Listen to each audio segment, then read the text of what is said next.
Hello everyone. Welcome back to my YouTube channel and welcome to another new vlog.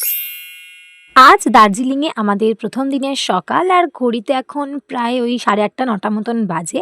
আর আজকে আমরা দার্জিলিংয়ের site সিনগুলো দেখা শুরু করব। তো আজকে প্রথমেই আমরা যাচ্ছি কালিম্পং, আর যেহেতু যেতে অনেকক্ষণ সময় লাগবে তাই আমরা অনেক সকালই বেরিয়ে পড়েছি। আর আমাদের যে গাড়িটা বুক করা ছিল, তো সেই গাড়ির ড্রাইভার বলেছে আমাদেরকে ম্যাল রোডের সামনে এসে দাঁড়াতে, ওখান থেকে আমাদেরকে পিক করবে। তো সেজন্য আমরা সকাল সবাই মিলে তৈরি হয়ে চলে গেছি ওখানে। আর যেহেতু আজকেও আমরা অনেক সকাল বেরিয়েছি, তাই জন্য আমরা আজকে ব্রেকফাস্ট করে বেরোইনি। রাস্তায় আমরা গিয়ে ওখানে কোথাও কিছু খেয়ে নেব। কারণ এত সকালে তো খেয়ে যাওয়াটা একদমই অসম্ভব। আর যেহেতু আমার মোশন সিকনেস আছে, তো আমাকে ওষুধ খেয়েই রোজ বেরোতে হয়েছে। তো সেজন্য আলাদা করে এখন আর কিছু খাইনি। ওখানে পৌঁছে আমরা সবাই মিলে ব্রেকফাস্ট করব। আর সময় মতো আমরা পৌঁছেও গেছি। আর ওখানে পৌঁছে সবার আগে আমরা ব্রেকফাস্ট করে নিয়েছি। কারণ আমাদের সবার খুব খিদে পেয়ে গেছিল। আর সকালে চা না খেলে এই ঠান্ডায় একদমই পারা যাবে না। তাই জন্য সবাই মিলে চা আর ব্রেকফাস্ট করে নিয়েছি। আর আজকে আমরা প্রথমে যে জায়গাটায় গেছি সেটা হচ্ছে লামাহাটা। আর এই জায়গাটা না খুব সুন্দর। মানে আমার তো খুব ভালো লেগেছে। মানে একদম ফটোজেনিক জায়গা যাকে বলে।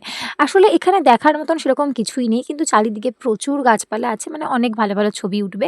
আর দার্জিলিংয়ে কিন্তু প্রত্যেকটা জায়গাতেই এন্ট্রি ফি আলাদা। মানে কোথাও ৳20, কোথাও ৳50, কোথাও ৳100 এরকম। তো এখানে বোধহয় এন্ট্রি ফি ৳50 করে ছিল। আমার ঠিক এক্সাক্টলি মনে নেই। কিন্তু যাই হোক, জায়গাটা কিন্তু খুব সুন্দর।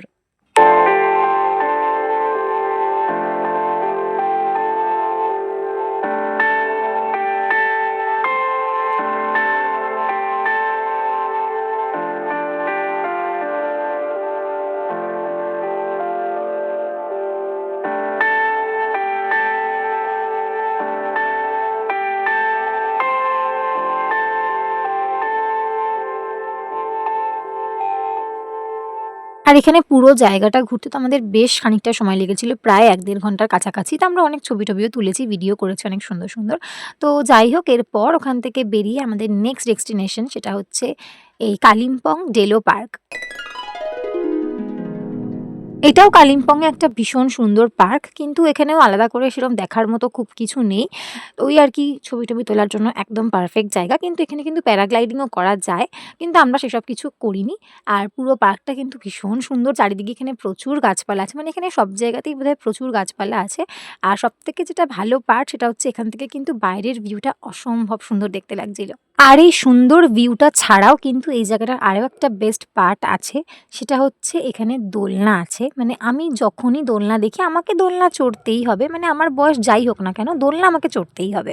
তো ওখানে বেশ ভালো কয়েকটা ছবি তুলে আর দোলনা চড়ে আমরা চলে এলাম বাইরে। আর বাইরে এসে দেখলাম ওখানে বিক্রি হচ্ছে ফুচকা, মানে পার্কের একদম বাইরেই। তো ফুচকা দেখলে আমরা তো নিজেদেরকে সামলাতে পারি না। কারণ আমরা প্রত্যেকেই ফুচকা খেতে ভীষণ ভালোবাসি। তো ভাবলাম দার্জিলিংয়ের ফুচকা কেমন হয় সেটাও ট্রাই করা যাক। তো আমরা দাঁড়িয়ে পড়লাম সবাই মিলে ফুচকা খেতে। তো খুব সত্যি কথা বলতে ফুচকার টেস্ট একদমই আমাদের কলকাতার ফুচকার মতন ছিল না। কিন্তু অতটাও কিন্তু খারাপ ছিল না। আমার বেশ অন্যরকম লেগেছে, মানে খাওয়াই যায়। আর ওখানে ৳20 য় আমাদের ৫ টা মতন ফুচকা দিয়েছিল। তো এরপর শুধু ফুচকা খেয়ে আমাদের পেট ভরেনি। আমরা নিয়ে নিয়েছি ঝালমুড়ি, পপকর্ন, সাথে আরো অনেক কিছু। তো সেগুলো নিয়ে আমরা গাড়িতে উঠে বেরিয়ে পড়েছি আমাদের নেক্সট ডেস্টিনেশন এর উদ্দেশ্যে। আর এরপর আমরা এখন যাচ্ছি কালিম্পং সায়েন্স সেন্টার। এই জায়গাটা আমার সেদিনের সমস্ত ঘোরাঘুরির মধ্যে সবথেকে ভালো লেগেছে। এই জায়গাটা ভীষণ সুন্দর। আর তার থেকেও বড় কথা, অনেক কিছু দেখার, জানার এবং শেখার আছে। মানে আমরা এর আগে যে দুটো জায়গায় গেছিলাম, দুটো জায়গায় শুধুমাত্র ফটো তোলার জন্য, সেরকম আলাদা করে দেখার মতন খুব কিছুই নেই সেরকমভাবে বলতে গেলে। কিন্তু এই জায়গাটা সে তুলনায় অনেক ভালো। আর বাচ্চাদের স্পেশালি কিন্তু এই জায়গাটা ভীষণ ভালো লাগবে। আর এখানে আমাদের পার হেড ওই ৳১০০ মতন লেগেছিল। আর তার সাথে গাড়ি নিয়ে গেলে গাড়ি পার্কিং এর জন্য পার্কিং চার্জ এক্সট্রা ৳৫০।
এই জায়গাটা তো আমাদের সবার খুব ভালো লেগেছে। আমরা অনেকক্ষণ ছিলাম ওখানে।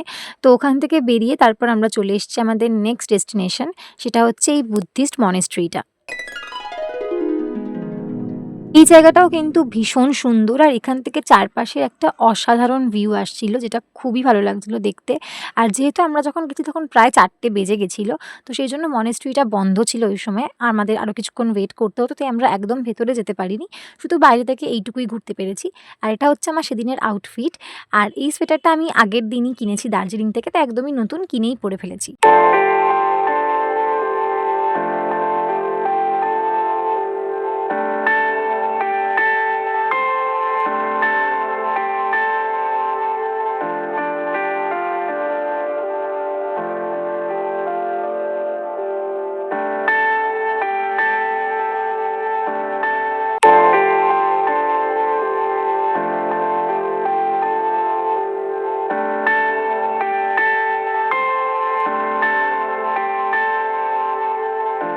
তো এটাই ছিল আমাদের সেদিনের লাস্ট ডেস্টিনেশন। আমরা এরপর আর কোথাও ঘুরতে পারিনি।